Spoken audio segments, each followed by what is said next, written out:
আমাদেরকে সংসদে দেখতে আপনার কেমন লাগবে? না, আমি তো সাংবাদিকতা করছি, সো আমার আলাদা করে বলার কিছু নাই। এদেশের সবচেয়ে বেশিরভাগ মানুষ তারা যেটা পছন্দ করেছেন আমরা সেটার সঙ্গেই আছি। Please carry on. সেটা হচ্ছে যে আসলে এটা বিজয় না, এটা আমাদের হচ্ছে দায়িত্ব বেড়েছে, আমাদের দায়িত্বটা প্রাতিষ্ঠানিকীকরণ হয়েছে। আমাদের যে এতদিন একটা দায়িত্ব ছিল, আমরা একদম রাজপথ থেকে উঠে এসেছি, আমরা রাজপথ আমাদেরকে এখানে নিয়ে এসছে।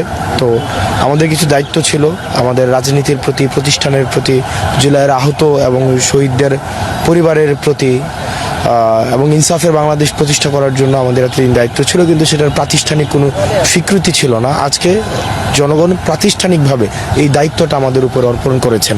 তো সেটাকে বিজয় বা সেটাকে বিশেষভাবে উদ্বেলিত হওয়ার, বিশেষভাবে উচ্ছ্বসিত হওয়ার কিছু দেখছি না। সেটা হচ্ছে আরও দায়িত্বটাকে আমাদেরকে আরও বিনয়ের সাথে পালন করে যেতে হবে। যদি আমাদের বাংলাদেশের মানুষ যে আস্থা আমাদের উপরে রেখেছে, দেবিদ্বারের মানুষ যে আস্থা আমাদের উপরে রেখেছে, সেটা যদি কর্মের মধ্যে